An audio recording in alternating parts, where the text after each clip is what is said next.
Are you ready for dental school? Have you prepared adequately? Are you applying for this cycle for this year? Today, in today's episode, we're going to learn 3 things, or maybe even 4 things that you can do to prepare for dental school. Stay tuned.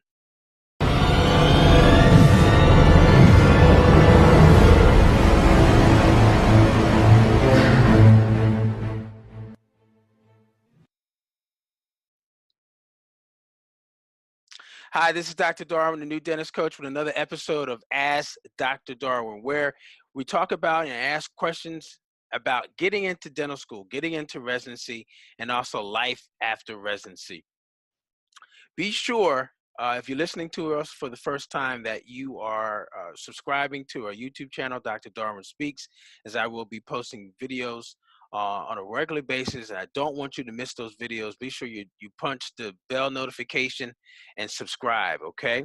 Today we're going to be talking about a journey into dental school. We have a pre-dental student that's going to share her story, her testimony, and what she's doing to prepare for dental school, which can be a long process for a lot of people, can be a challenging process for a lot of people. But today we're joined with future student, Dr. Katelyn Irons. How are you doing? I'm doing well. How are you? Good. So I think you saw a video that we did about a preparation and actually a thing that pre-dental students can do to help them prepare for dental school. It was about a pipeline program. So I think how we kind of connected, correct? Yes, but I have been watching your videos prior to that. Oh, okay. So, yeah. Awesome. So tell everybody a little bit about yourself, who you are, where you're from, where you are actually going to school, and your major and things like that. Okay, so my name is Katelyn Irons. I am originally from Grand Rapids, Michigan. So go Tigers, go Detroit Tigers. And I'm currently a senior at Jackson State University. My major is biology, and I'm getting a minor in chemistry. I will graduate this fall, and I am on the pre-dentistry track, working my way towards applying to dental school and being a successful applicant, because the goal is to apply one time and get in. I know that's right. And that's a good goal. So tell us a little bit, why dentistry? Why dentistry for you? Personally, I've always loved dentistry. I'm always the type of person who can make people smile, who can make people happy. And I've always had just kind of like a giving heart. So I feel like dentistry is a way to just really bridge all of my loves, like helping people, philanthropy, making people smile, healthcare, and then also giving back to my community and educating people about oral healthcare and how really your mouth is really your first line of defense. So how you can really fight things and avoid unnecessary things if we take care of our oral health. So for those of you that are watching and listening, that right there is one of the first things that you can do to help you prepare for these applications. You must know your why. What is your why for going into dental school, but more specifically going into the profession of dentistry? If you have that spelled out, guess what? You probably have half of your personal statement already prepared. You have to know your why, and it has to be unique to you, right? Because I will tell you, a lot of the admissions counselors and people that are looking and making those decisions about applicants applying to dental school, believe me, they have looked at a lot of personal statements. And I tell you, a lot of the personal statements are similar. So one of the things you should consider when you're a candidate, of course, you want to know your why, but you want to craft your why in a way that it makes you unique. Why you, as it relates to why you have a desire to become a dentist. So the fact that you've got that spelled out and you pretty much can use that as part of your outline to have your personal statement just flow back and forth, up and down, and pretty well. So that's great that you've kind of are able to articulate that without any hesitation, without any qualms, and it sounds good. I mean, that's why those are the things that attracted you to the profession. So that's great. So that's good. So share another thing. I want to, we want to hear a little bit more about another thing that you've been doing to prepare yourself for this, for next year's application cycle. So what else are you doing to prepare for as a candidate? So I recently, I'll go back a little bit, but I shadow a dentist. His name is Dr. Terrence Ware in Jackson, Mississippi. He's phenomenal. He's very helpful. Helps me with just about anything. Lets me pick his brain, and he's really like a great person, and you get to really see like the up close, the ins and outs, not just the dental side, but the business side as well. Because like he teaches me a lot of stuff about like business and really how he runs his office, and he's right next door to orthodontist and an oral maxillofacial surgeon. So it's really like you get the best of both worlds because I get to just see just about everything. So I shadow him. I've also completed a internship at Marquette University School of Dentistry. So it was called the Health Careers Opportunity Program, and it was a 6-week internship, really just giving you an up close intro of what being a first year dental student would be like. So we had classes from 8 a.m. to 5 p.m. and on some days to 7 p.m. And really we just studied and we really did what we had to do. I made a lot of great friends and a lot of great connections there. And I still keep in touch with a lot of the dental students and as well as the Dean of Diversity, Miss Amber May. What's the person's name? Miss Amber May. Mm-hmm. Okay. Yeah, she's amazing. But I also just recently got accepted into the non-residential University of Michigan PSS program. So it's not the internship portion, but rather it's something similar. Really, they just really giving you an up close and personal look at like dental school, what it's like at the University of Michigan Dental School, connecting you with student dentists and even some residents as well. And you get to meet a lot of dentists of color as well. So I am grateful to be a part of that. That's great. So we mentioned first thing, which was, knowing your why, being prepared, and to use that to help you write your personal statement. Second thing, we talked about shadowing.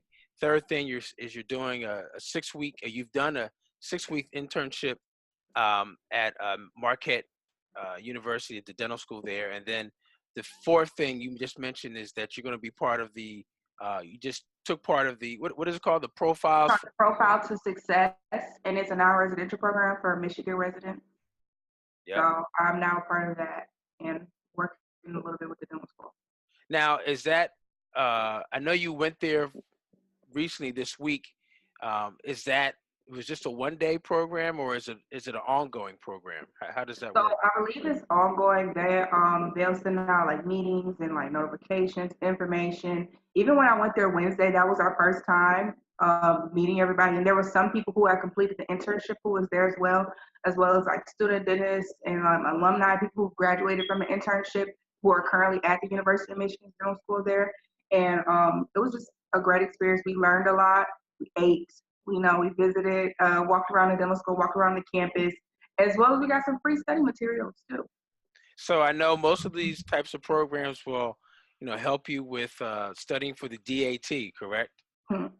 And I'm sure that 6-week internship in Marquette, that I know there was a focus about, not only your application, getting you prepared for that, but for the DAT, because that's usually one of the pitfalls for many applicants, right? Getting ready, getting prepared for the DAT. So that sounds like you are like just doing it. You are just really getting yourself really prepared to be a great candidate when you apply next year, right? You're going to be applying this time next year.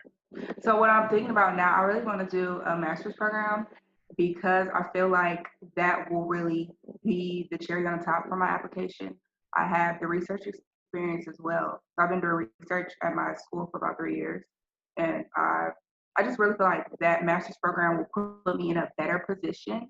So then I could come out stronger academically, as well as just have some better connections and just have that MS under my belt, as well as I feel like that will open up more scholarship opportunities because I was doing a little bit of research, and I've noticed a pattern that they mostly offer scholarships to people who complete a master's program. Mm. So I think that's what I'm leaning towards now. Now, the schools that you did some research on, were you able? So that's what you found out. What schools were there?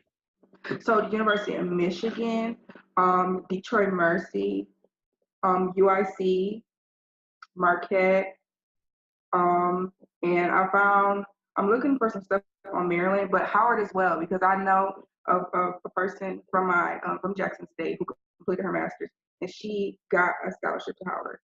So still like doing a little bit of digging, but I do want to have a scholarship because dental school is expensive. Right. It's a Right. rewarding profession, but it is an expensive one as well. Yeah. Yeah. Now, I know a lot of times people will do a master's maybe because they didn't necessarily like their GPA. Maybe they thought they wanted to have a higher GPA. And there's some talk about doing a master's versus doing a post-bac program, right? And there's pros and cons. I think the thing that stands out the most is that post-bac programs will actually boost your GPA because those classes go directly to your undergrad GPA versus your master's program. It's just a separate GPA, a separate science GPA, and depending on the type of master's program that you're in, and depending what type of courses that are part of it, there could be some correlation. There could be some similar science classes in your master's program that were similar to your undergrad degree, but unfortunately, the GPA that you have in the master's program doesn't translate over or boost the GPA that you have over here with your undergrad. So that's one of the disadvantages of doing a master's and trying to boost your GPA that way versus doing the post bac, and it helps to put more weight, or it is available so that it's able to have. I can't talk right now. It's going to raise your undergrad GPA more so than having a separate GPA in your master's program. But like you have found, there are a lot of pre-dents that are considering master's programs, doing a gap year, so to speak, but filling that gap with a master's program. I know schools like Tufts. I know they have a direct relationship with a master's program down in Florida, Barry University, and there's a lot of students that finish up that program at Barry University that are going like almost like a direct link to schools like Tufts, and there are a couple other schools that are like that as well. So that's good. Another reason, another example of how important it is to do some research to really find out, to help you make some decisions about applying, to find out what schools are looking at certain types of candidates based on some credentials, whether it be undergrad GPA, a master's program, or other types of training that make their application and their candidacy whole, right? Because one of the things you have to keep in mind is that it's not always about GPA. A lot of schools now are going to what we call holistic admissions. That's where they look at the candidate from all aspects, not just from the academic, which is important, which is very important. It does give schools a measuring rod to kind of see how you're going to be able to handle the demanding courses and the course load for the first 2 years. But I tell you, it's not everything. The other part of the holistic admissions is who you are personality wise and character-wise. What else are you bringing to the table as far as leadership and things that you're able to contribute to the dental school besides the academic portion. So keep that in mind as well. It's good that you've done some shadowing. That's very key as far as your application. Schools want to make sure that you fully understand all aspects of the profession, not just the clinical side, but like you have seen in working in a couple of offices, the business side, the business of dentistry, because that is a side, unfortunately, in dental school, we don't get a lot of exposure to. So it's important to see that as part of helping you make your decision. and becoming part of the profession. So so that's great. I mean, I'm just so proud to hear that you've done so much research, that you've been involved already with different internships and shadowing, and the fact that you are still pursuing more internships as a senior, getting ready to graduate is great. And I hope you're able to get that, become part of that program at NYU for underrepresented minorities. And for those of you that are not aware of what I'm talking about, we did a video on that, which I'm going to post. It'll be right here. You can see this link to that video for the NYU pipeline program that helps underrepresented minorities and ethnic groups get into, help them prepare their candidacy for dental school. So hopefully you're able to be part of that program, which will also boost your candidacy and help you along the way. So Yeah. that is good. I'm so glad that we had a chance to talk, and thank you so much for kind of sharing what you've been doing in preparation and everything else. So thank you so much. No problem. Thank you. I appreciate it. You good. And for those of you that are listening, if you appreciate what you've heard, uh, make sure you write the comments down below. Let us know what part of what you heard that you like the best, and what actually is something that you didn't know before. What is something that you're going to use to help you in your candidacy and your application for dental school. All right. And for those of you also listening, if you have more questions or more topics that you want us to talk about, shoot me an email at right here at newdentistcoach@gmail.com, newdentistcoach@gmail.com. Again, also be sure to check out my YouTube page, and make sure that you're subscribing and that you get those notifications so that you don't miss any of the videos that we are putting together and putting out every Wednesday and also on the weekends. Okay. So again, future student Dr. Katelyn Irons, thanks so much for joining us. Thanks for sharing your story. We appreciate that as well. And keep in contact with me through your process. If I can ever be of continue to be of any help or any source, you can let me know. Okay. Definitely, definitely. Good. And guys, check out this next video that's coming up right here about getting into dental school. Hopefully this will help as well. All right, Katelyn, take care. Thanks so much for being with us. Talk to you soon. Thank you. Good luck. All right, bye. Okay.